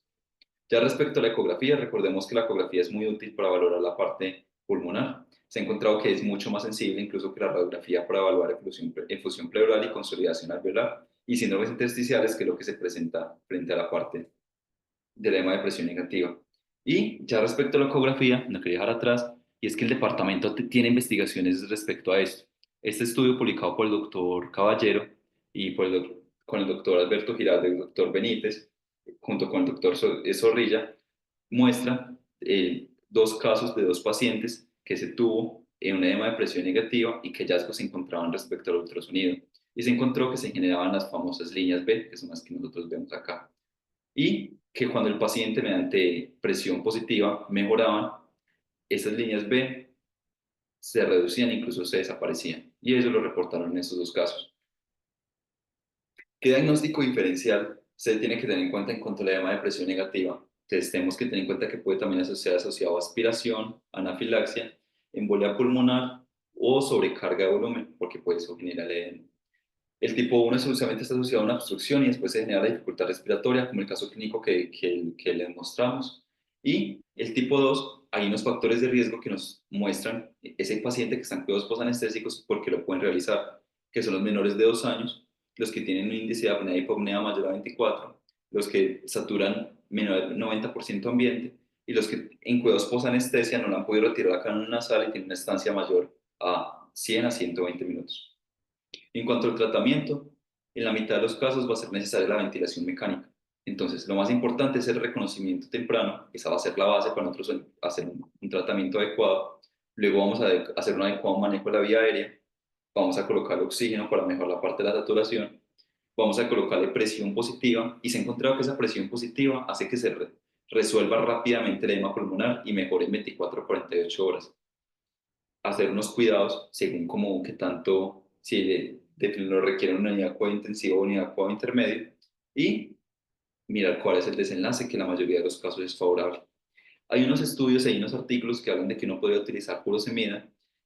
Algunos autores no manifiestan que no deberían ser usados debido a que ese edema de presión negativa no es asociado a hipervolemia, sino por todos los mecanismos que explicamos previamente. Y colocarle un diurético va a generar que el paciente esté hipovolémico y generando mayor daño.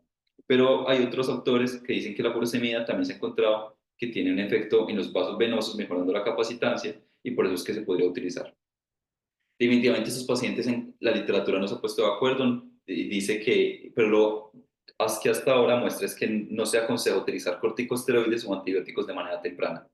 Y esta gráfica de PubMed lo que quiere mostrar es que hay una mayor incidencia, se ha encontrado mucho mayor eventos respiratorios del año 2000 para acá. Quiere decir que es un tema que se está investigando más, como para ver cómo se maneja. Y ya para finalizar, hablar del tema de vómito de aspiración.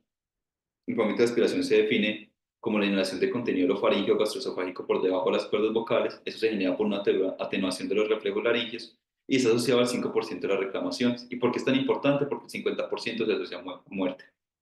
En cuanto a la epidemiología, el factor de riesgo que mayor se asocia a que un paciente tenga un episodio de broncoaspiración es que la cirugía sea emergente, porque se asocia a 3 o 4 veces mayor probabilidad. Y esos pacientes, el 30% va a requerir unidad de cuidado intensivo y 4% de ellos van a morir. En cuanto a los factores de riesgo, se pueden dividir en los asociados al paciente, los asociados a la cirugía y los asociados a la anestesia. Los asociados al paciente es que el estómago se encuentre lleno, ahí están las pautas de ayuno. Y lo segundo es que hay pacientes que actualmente están recibiendo medicamentos, como la parte de los diabetes mellitus, que esos medicamentos van a retrasar por su mecanismo el vaciamiento gástrico. En cuanto a la cirugía, está la parte de la cirugía laparoscópica, que al aumentar la presión intraabdominal, ya el otro es que la posición de Trendelenburg, asociado a que mayor también se encuentre episodios de broncoaspiración y las patologías abdominales. Y respecto a la anestesia, es según la técnica inadecuada, una sedación en paciente que se haga con estómago lleno o una profundidad anestésica bastante ligera que genere que el paciente se broncoaspire. Ya hay una pregunta bastante interesante y es que uno siempre piensa que el paciente se broncoaspira solamente durante la inducción, antes de la instrumentación de la vía aérea. Pero si nosotros vemos acá, más o menos el 10% de los pacientes, incluso el 18%, del 10 al 18%, el tiempo es desconocido. No se conoce adecuadamente como la cifra en qué momento se broncoaspira. Entonces, el hecho de que nosotros hayamos hecho una secuencia rápida de intubación, lo hayamos intubado, sepamos que no se broncoaspiró, no quiere decir que el paciente no tenga riesgo de broncoaspirarse después. Hay momentos en que el anestesiólogo ni siquiera se da cuenta en qué momento se broncoaspira. Respecto a las pautas de ayuno, hay diferentes como pautas. Aquí les quise como traer las dos más utilizadas, la del 2017 que es la Sociedad Estadounidense de Anestesiólogos y la de la Sociedad Europea que recomienda que en 2 horas de líquidos claros, 4 horas de leche materna, 6 horas de leche no humana y 8 horas para comidas grasas o copiosas. Y respecto como a la parte del ayuno, ¿cuáles son los 3 factores que más asocian a daño pulmonar asociado a la broncoaspiración? Uno es el volumen gástrico. Se ha encontrado que el mayor factor de riesgo, el mayor marcador para que un paciente se broncoaspire es que tenga un volumen gástrico mayor a 2.5 ml por kilo. Y a pesar de que no se reconoce un volumen gástrico que elimine completamente el riesgo, más adelante cuando hablemos de ecografía vamos a encontrar que más o menos un ayuno se considera cuando hay un volumen gástrico menor a 1,5 mililitros por kilo. Ya en cuanto al pH, también es otro factor determinante para definir cuál es el problema que va a generar en el pulmón, donde líquidos altamente ácidos son los que más han asociado patología pulmonar, especialmente por pH menor a 2,5, y la aspiración de partículas, si tiene material particulado, es donde genera más daño inflamatorio, especialmente orgánico, y eso hace que se genere mayor mortalidad. Ya nosotros, ¿cómo vamos a prevenir esto? Entonces ya surge como la pregunta. Primero pensábamos que se podía hacer mediante técnicas neuroaxiales. Pero ¿qué pasa con las técnicas neuroaxiales? Es que hay un aumento en la sedación y eso hace que eso no funcione. Ya la parte, aparte de que cuando uno hace técnica neuroaxial, también a nivel la parte simpática, el parasimpático va a prevalecer y eso hace que se genere mayor riesgo. La otra es que nosotros podemos hacer una técnica de intubación del paciente despierto, pero eso requiere unas habilidades especiales. Y lo otro es que uno puede hacer una secuencia rápida de intubación.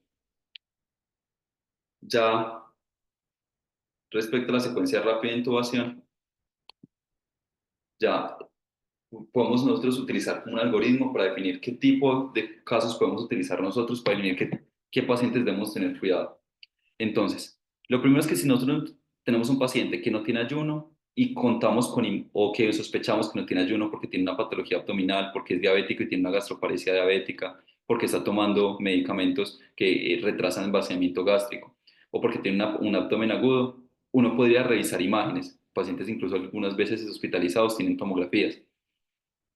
Lo primero que después uno tiene que evaluar la vía aérea, si tiene predictores para vía aérea difícil predicha o no predicha. Si la vía aérea se considera difícil predicha, usted debe realizar definitivamente una intubación despierto. Pero si no tiene predictores de vía aérea difícil, este autor nos recomienda que uno debe definir si el paciente tiene sonda nasogástrica o no. Si el paciente posee una sonda nasogástrica, él lo que aconseja es continuar una secuencia de inducción rápida. Pero si no posee una sonda nasogástrica, usted debe evaluar la distensión gástrica. ¿Y cómo se recomienda valorar? Con diferentes estudios, con las mismas imágenes, ya sea ecografía o tomografía. Y si la evaluación gástrica es severa, lo que les recomiendan es hacer un paso de una sonda nasogástrica, volver a valorar con imágenes y si mejora, ya pasa a hacer una secuencia rápida de intubación. Pero si definitivamente no mejora o la patología no permite mejorar, usted lo que se recomienda es realizar una intubación despierta. Muy importante también tener en cuenta es que la aspiración gástrica no garantiza un vaciado completo, debido a que si bien la sonda reduce la presión intragástrica y el volumen residual se vuelve clínicamente insignificante, muchas veces no pasa. Y este es un video de un caso clínico real que muestra un paciente que tiene una sonda nasogástrica. Espera que el video aquí no quiso mostrarse. Les voy a mostrar.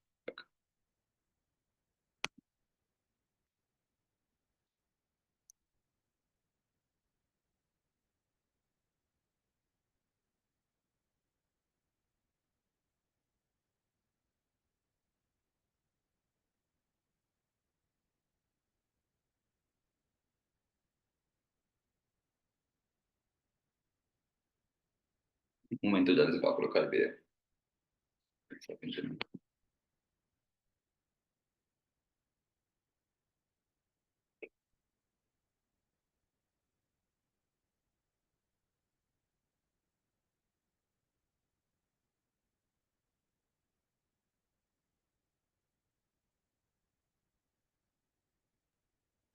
Mauro, mira que, bueno, yo, mientras me muestras el video ahí, Sí, ustedes ya, pueden ya. observar. Bueno, listo. Listo, aquí está el video.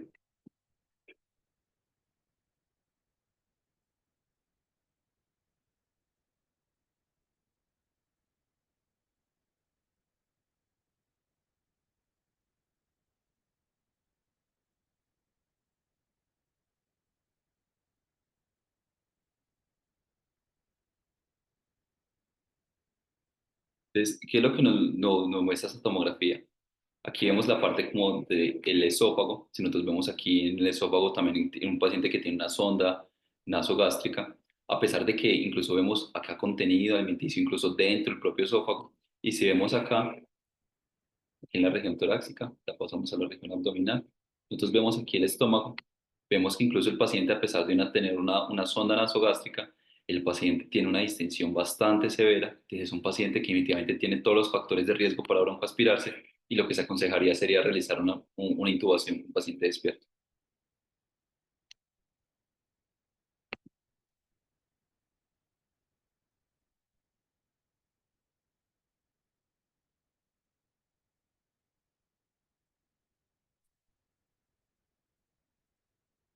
Listo, ya como para hablar un poquito como ecografía gástrica, igual no es como hablar un poco como del tema, básicamente es como dar algunas ideas claves, es que uno puede hacer mediante ecografía gástrica una valoración cualitativa y cuantitativa del contenido gástrico. Eso nos va a permitir tomar decisiones respecto a los pacientes que tienen alto riesgo de broncoaspiración y uno lo que valora en la ecografía gástrica es la parte como del antro, que es el que tiene mayor identificación con la parte de la ecografía. ¿Cómo se debe realizar? Se hace con un transductor de baja frecuencia convexo. Se puede evaluar de decúbito lateral derecho o supino. Hay como dos corrientes muy grandes, una de la doctora Perlas, que la doctora Perlas y otra el doctor Bobo, que lo que mide es en decúbito supino, pero a 45 grados. Más adelante les voy a mostrar el por qué. ¿Uno cómo evalúa eso? Uno vemos aquí la parte como el estómago. La mejor forma de reconocerlo y es que el estómago tiene una muscularis propia del estómago que es hipoecoica y eso nos va a permitir a nosotros diferenciarlo de las otras vísceras huecas. Y ya respecto a la valoración cualitativa, que es como la más sencilla de realizar, si nosotros vemos acá la parte del estómago, encontramos un estómago que se encuentra vacío, estómago pequeño colapsado, también denominado ojo de buey, y que se puede, lo ideal es cuando se hace ecografía gástrica, es observar siquiera de 3 a 5 minutos debido a que el estado puede cambiar. Ya definitivamente si vemos esto, es un estómago, es un paciente que cumple como si tuviera normas de ayuno y uno podría intubarlo de forma usual. Ya después, aquí en la parte B, evaluamos un paciente que tiene sólidos, se conoce este patrón como vidrio esmerilado, porque como todavía hay aire ahí en el estómago, no nos va a permitir observar de ahí hacia abajo, y es un paciente que tiene alto riesgo de broncoaspirarse. Ya pacientes que solamente han tomado líquidos, vemos acá la parte como el estómago que se encuentra como hipocoico, también se puede denominar como noche estrellada, y es porque tiene contenido de aire y agua. Y los sólidos de forma muy tardía también pueden verse hiperecogénicos con movimiento como en la parte del interior, como nosotros vemos acá. Uno también puede hacer una valoración ya cuantitativa, uno midiendo como el diámetro anteroposterior y el diámetro transverso. Eso ya miren el área de la superficie como del antro. Y mediante esta fórmula uno puede calcular cuál es el volumen estimado. Y la pregunta es, ¿realmente aprender ecografía gástrica es difícil? Este fue un estudio que ha hecho el doctor Richel, que mostró que realmente uno necesita alrededor de 25 a 30 casos para adquirir la curva de hacer una adecuada ecografía gástrica. Entonces, sí, es una forma, es tan fácil de aprender que solamente con 30 casos uno podría empezar a utilizar, es algo que deberíamos como implementar más. Y respecto a que hay una posición, el doctor Bobet dice que los pacientes en decúbito supino deberían valorarse a 45 grados, porque él encontró que a 45 grados había una mayor sensibilidad para identificar a aquellos pacientes que tenían un volumen gástrico mayor a 1.5. Ya respecto a cómo hay un algoritmo respecto con el manejo del focus gástrico, y es, si el estómago usted lo encuentra vacío después de 3 minutos de observar, es un paciente que tiene un grado 0, que es de bajo riesgo. Ya respecto a si se encuentra un estómago que tiene sólidos, definitivamente es un paciente que tiene alto riesgo y se tiene que intubar despierto o esperar a que cumpla el ayuno. Sin embargo, si usted observa el estómago con líquidos, usted debe valorar el volumen. Y hay dos formas de hacerlo. Una forma que es cuantitativa midiendo, como les expliqué previamente, o la otra es que si el antro está vacío en supino, pero con líquidos en lateral derecho, usted supone que el contenido es menor a 1.5 y tiene bajo riesgo de broncoaspirarse. Pero si el paciente tanto en supino como en lateral derecho tiene un contenido mayor a 1.5, es un paciente que tiene muy alto riesgo y debe tratarse como si fuera como con sólidos. Se encontró a los pacientes con alto riesgo de broncoaspiración, la más recomendada, la secuencia rápida de intubación, teniendo en cuenta que siempre nos han dicho que la posición es un factor protector, pero esta gráfica nos muestra que la mayoría de los pacientes, especialmente los pediátricos, los 20 centímetros de agua, que del esfínter esofágico inferior, no se cumplen en todos los pacientes y también depende mucho del ángulo en que los coloquemos. Uno puede utilizar la intubación con dispositivos como la Jankauer, las ondas, Y hay un dispositivo especializado llamado el dispositivo SALA, que es para riesgo de broncoaspiración, y lo que tiene diferente a la Jankower es que tiene un mayor radio. Al tener un mayor radio permite absorber con mayor flujo para usted intubar con menos riesgo. Respecto al CELIC, vamos a hablar ahorita en otra diapositiva más adelante, y hay medicamentos para protegerlo. El CELIC fue escrito más o menos en el año 61. Dice que uno debe colocar 10 newton un paciente en el cartílago cricoides, porque es un cartílago anular, y coloca 30 newtons después de que pierde la conciencia. Pero, ¿qué es lo que pasa con el CELIC?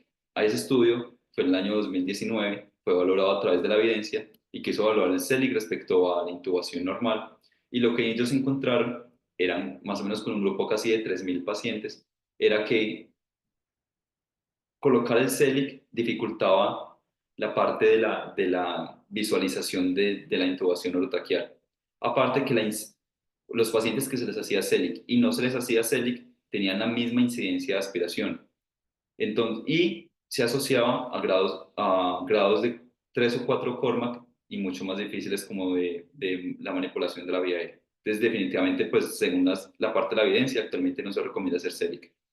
Respecto a la medicación, en el mundo hablan del citrato de sodio, que es el mejor medicamento para reducir el pH gástrico en caso de que se broncoaspire, no vaya a generar irritación pulmonar. Está el antagonista receptor de histamina como la famotidina, y el que tenemos aquí en Colombia, el prokinético, que sería la metoclopramida, la parte de los 10 miligramos. El diagnóstico requiere un alto índice de sospecha. El 90% de los síntomas se presentan durante la primera hora. Usualmente se presenta porque tiene alteración respiratoria leve, hipoxemia. También puede generar alteración respiratoria, alteración circulatoria, pero es mucho más adelante. Y la radiografía de tórax usualmente se puede demorar hasta 6 a 24 horas para poderse hacer el diagnóstico. ¿Qué implicaciones tiene? Y es que cuando se ingresa comida o algo que no debería estar en el epitelio respiratorio y daña la barrera mucosa protectora, eso lo predispone a infecciones. Ese va a generar edema, descamación epitelial, eso genera líquidos, que las proteínas se desnaturalicen, y eso nos va a generar un aumento de la resistencia a la vía aérea, una reducción del volumen intravascular, y esa combinación de la reducción del surfactante junto con trasudado nos va a generar hipotensión. El tratamiento es aumentar la oxigenación. En caso de que se presente hipotensión, utilizar la parte de vasoactivos y hacer una vigilancia. Y respecto a la broncoscopia, hay algunos autores que dicen que se puede utilizar, especialmente si tiene material orgánico en los centros donde se tiene disponibilidad. Los antibióticos no se recomiendan usarse de primera línea, solamente luego que se documente una infección, debido a que inicialmente hay una neumonitis química. Y respecto a los corticosteroides, no se recomiendan, debido a que lo que se ha encontrado es que aumenta la mortalidad, según estos estudios de acá. Entonces, definitivamente, los corticosteroides han encontrado que aumenta la mortalidad. Y ya respecto, como para sintetizar la charla, uno también puede hacer un diagnóstico de crisis respiratorias mediante la parte del ultrasonido. Y uno podemos hacerlo mediante el protocolo Blue, descrito por el doctor Lichtenstein en el año 2008. Entonces, lo primero que vamos a definir es si el paciente tiene deslizamiento pulmonar. Y después de ver si el paciente tiene deslizamiento pulmonar o no, debemos valorar qué patrón tiene, si es un patrón A, patrón B o patrón C. Y también valorar que, si bien el doctor Lichtenstein habló de la zona anterior, él también hablaba de la zona PLAPS, que es entre estas zonas que nosotros vemos en la zona 2 y la zona 3. Y nosotros, ¿qué vamos a encontrar en las crisis respiratorias?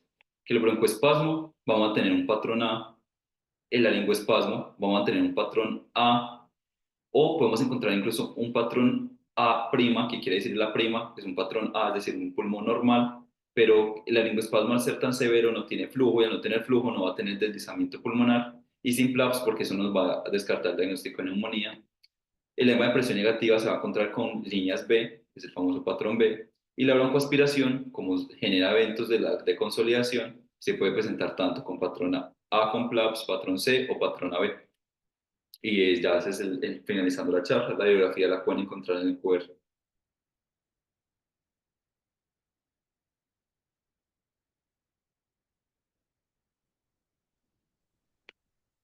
Muchas gracias, Mauricio, por tu charla. Excelente revisión de temas. Felicitaciones a ti y a Javier. Javier, comentarios del tutor. Bueno, yo quiero felicitar a Mauro porque es una revisión bastante extensa, un tema muy largo. Quiero hablar de unos tres punticos bien concretos, y uno es Primero es la realización de lo que él habla de simulación en crisis. Esto es algo que, digamos, deberíamos hacer todos los grupos de anestesia, no solo en formación, sino también los grupos de anestesia que no tengan, pues, que no tengan residentes, ¿sí? Lo que se ha visto es que cuando uno hace jornadas de simulación en crisis, el manejo es mucho más expedito y los resultados son mucho mejores.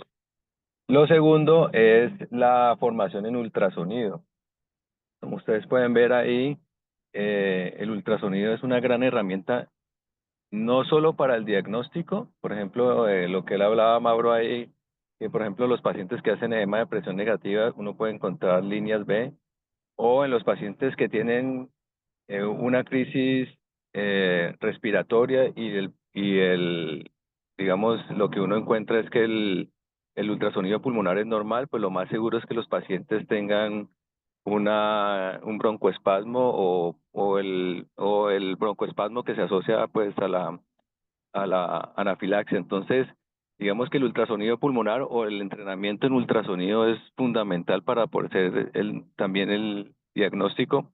Y la otra que él hablaba también con el respecto al ultrasonido es el ultrasonido gástrico. O sea, en estos días me pasó en la clínica que se hizo una paciente de unas mamas y la señora hace un hematoma en recuperación, pero ha consumido pues ella comió porque ya estaba a punto de salir para su casa y había que pasarla otra vez de urgencia, había consumido líquidos. Y pues el hematoma cada vez pues aumentaba más y el cirujano estaba como insistente en pasarla. Y lo que hicimos fue hacerle un ultrasonido gástrico y no encontramos presencia de líquido, entonces pues la señora se pudo pasar digamos, para no intubarla despierta, pues le hicimos una secuencia de inducción rápida, gracias a que le pudimos hacer un diagnóstico con el ultrasonido gástrico. Con Fabricio teníamos la idea el otro año de hacer algunos cursos libres o gratis sobre ultrasonido pulmonar, ultrasonido gástrico, sobre todo para el personal del hospital. Y creo que en eso nos toca seguir insistiendo, pues para cada vez dar más pues digamos, para que cada vez estemos más metidos con el cuento del ultrasonido. Y como habló Mauro, realmente el entrenamiento requiere pues una supervisión, pero pocos pacientes y que los estemos haciendo eh, continuamente. O sea, miren que el número de pacientes, incluso para ultrasonido pulmonar, solo son 30 pacientes, para que uno tenga una certeza alta, y para ultrasonido gástrico también son pocos pacientes los que se deben realizar. Entonces, nosotros debemos insistir en la parte de simulación e insistir en la parte de entrenamiento en ultrasonido gástrico y ultrasonido pulmonar. La otra es que muchas veces en el cuento de broncoaspiración, a veces nos pasan pacientes para hacerles laparotomías o procedimientos abdominales y las imágenes están ahí. O sea, al paciente le han tomado una tomografía y muchas veces nosotros no nos fijamos en ese tipo de imágenes. Y como él mostró ahí, eso fue un caso del doctor Alberto Giraldo, en el cual se lo pasan y él ve que pues el esófago incluso estaba lleno y obviamente pues lo intubó despierto. En eso también es a lo que iba, y es que los anestesiólogos cada vez tenemos que tener más entrenamiento en la intubación despierto en los pacientes en los cuales, a pesar de que se les coloque una sonda y se les aspire, todavía se les documente que tengan alto contenido intestinal. Entonces eso es otra cosa que también tenemos que entrenarnos cada vez más, y es en la intubación de los pacientes despiertos. De pronto, no sé si alguien que maneje de pronto niños nos puede de pronto orientar un poco sobre todo en los niños con gripa, cuáles podrían ser los que se deberían pues suspender definitivamente, porque pues ese es un tema que, como dijo Mauro, todavía está como un poco en controversia. Y también de pronto, si alguien más tenga experiencia, por ejemplo, normalmente yo recomiendo estudiar a los pacientes muy despiertos, porque pues así fui formado posiblemente, pero entiendo que, por ejemplo, en el Club Noel estudian los niños muy dormidas, se les ponen bolos de propofol y les va también súper bien, o sea, no tienen eventos de laringoespasmo ni nada. En el caso mío, pues yo los estuvo despierto, pero entiendo que también se pueden estudiar muy profundos, pero para eso también requiere ciertas habilidades y ciertas destrezas. De pronto, si alguien maneja niños, nos podría de pronto orientar con respecto a eso, o Fabricio, que también está acostumbrado a manejar esos pacientes.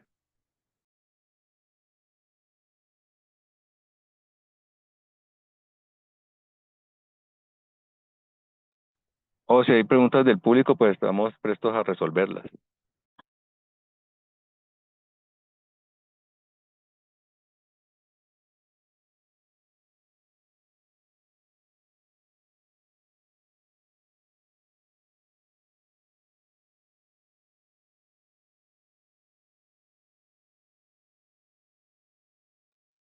Como que no hay preguntas, ¿no?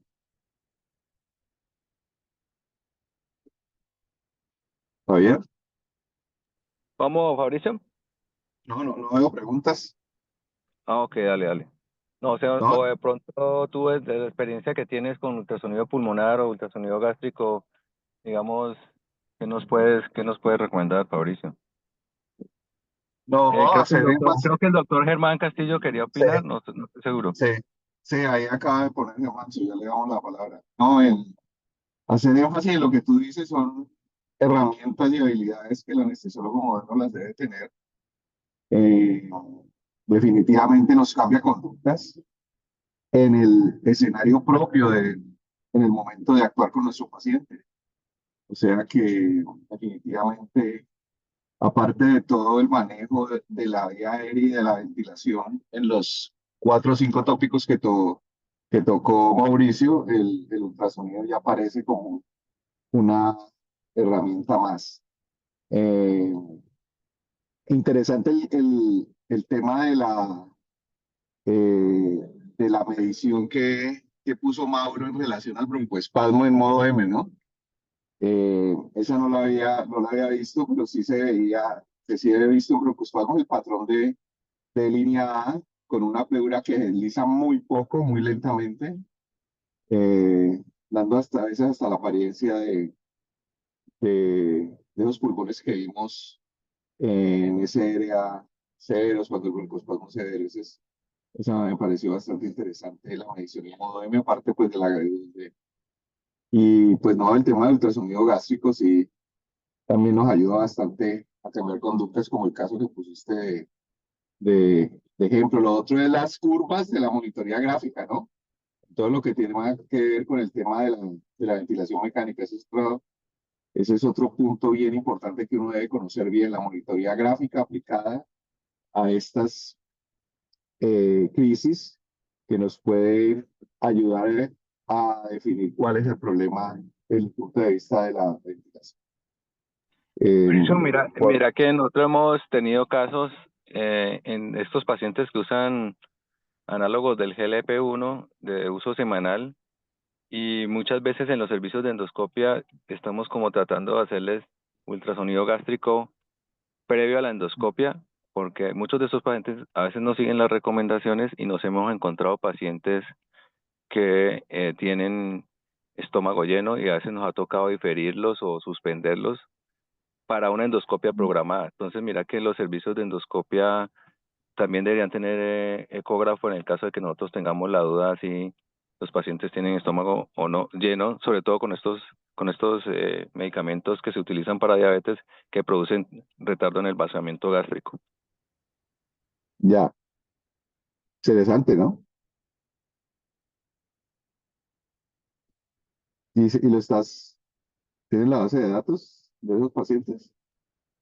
No tenemos la base de datos, pero de pronto Germán Castillo que quiera hablar, no sé si le puedes dar el Sí, micrófono, Germán. él Sí, tiene vamos mucha a darle el experiencia micrófono. con estos Sí, sí, pacientes en vamos a endoscopia. darle el micrófono. Listo, Germán.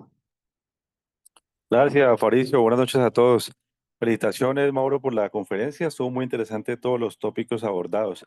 Sí, lo que mencionaba el doctor Benítez es algo muy interesante con esos análogos que se ve. Entonces, el ultrasonido es una herramienta que ya los algoritmos de la ASA se están mencionando que aquellos pacientes que tengan algún síntoma gastrointestinal con el uso de estos medicamentos, que tengan de pronto sensación de plenitud o náuseas y todo, se recomienda hacerles un ultrasonido para evaluar pues, qué tan lleno puede estar el estómago. Hasta lo que menciona el doctor Benítez acerca de los servicios de endoscopia, pues se han hecho la propuesta de que en estas áreas haya una especie de triage gástrico, por así decirlo, en los cuales uno o el médico general pueda tener el entrenamiento, porque pues vemos que la curva de ultrasonido gástrico pues no es tanta, se puede conseguir como pues afinarla para detectar a estos pacientes. Empezar a identificar a estos pacientes que tengan factores de riesgo como el uso de estos medicamentos o algunos diabéticos también que tengan alguna gastroparesia, también es interesante. Entonces se ha propuesto como una herramienta el ultrasonido gástrico de forma de triage para detectar a estos pacientes que tengan el riesgo de estómago lleno. Y respecto al manejo del estómago lleno y con la intubación despierta, pues allí mi aporte sería en la parte que he tenido como experiencia, porque pues uno normalmente no todos los pacientes los intuba despierto. Es una técnica muy incómoda para muchos pacientes y particularmente he tenido éxito utilizando videolaringoscopios, especialmente los videolaringoscopios que son hiperangulados, como el que hay en el departamento, el CIMAC. Son herramientas que son un poco más tolerables para la parte pues, del paciente en una intubación despierta que el laringoscopio convencional, el laringoscopio directo.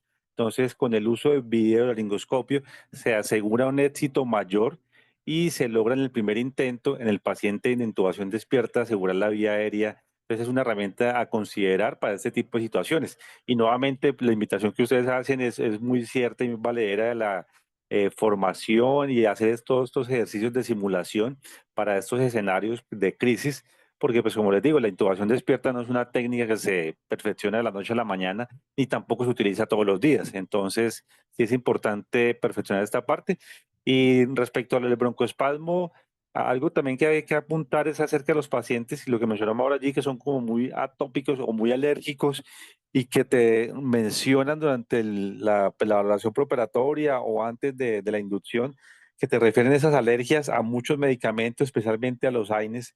El que te dice que tiene alergias a AINES y eso, particularmente he observado que son muy susceptibles a hacer un broncoespasmo o una alergia, pues una alergia del intraoperatorio, especialmente después de la inducción y cuando uno utiliza aminoesteroideos como pues, relajantes neuromusculares. Entonces sí es muy interesante de estos pacientes y el manejo pues, del broncoespasmo intraoperatorio es mandatorio tenerlo todo el tiempo pues como tal fresco el algoritmo que se vaya a utilizar. Muchas gracias y felicitaciones nuevamente, Mauricio. Bien, Germán, hay una pregunta como para vos, del doctor Orozco. ¿Qué opinas de la maniobra de Selec? Que hay mucha información ambigua.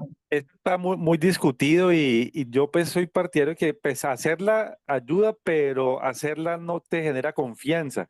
Particularmente no he tenido buenos resultados y lo que la literatura demuestra es que medir la fuerza para hacer un buen CELIC no es Sobre el CELIC, no es adecuado. Entonces es difícil realizar una maniobra de CELIC adecuada, así que garantice esos 40 newtons de fuerza y que te permita 40 minutos, ¿no? Sí. un sello adecuado, es muy difícil y me ha generado dificultades para visualizar la glotis, porque la persona allí, pues como no soy yo el que hago la fuerza y también me genera dificultad para hacer la intubación, entonces no es, y la ventaja como tal de CELI como tal no es como mayor a no hacerlo. Pero pues algunas personas se acostumbraron a como tener esa sensación de seguridad, pero pueden tener esa falsa sensación de seguridad de que están haciendo un CELIC. Entonces, yo soy partidario de, pues si no está uno familiarizado, la persona que te está haciendo el CELIC, pues porque normalmente suele ser u otro colega o el cirujano, entonces pues no sería una buena herramienta y te puede antes empeorar la visualización de las estructuras. Entonces, pues es de entrenamiento y perfeccionar allí como tal la presión. Puede ser bastante El difícil. Selec, el Selec lo comenzaron a poner mucho en duda hace como 15 años en esos estudios en cadáveres que mostraban que a pesar del Selec el esófago se desplazaba hacia el lado, ¿no? Claro que lo que hemos visto es que el comportamiento en cadáveres no es como el mismo que en adultos, que eso también lo hemos visto en la dispersión de los anestésicos locales cuando se compara el cadáver y realmente viéndolo ahorita en vivo con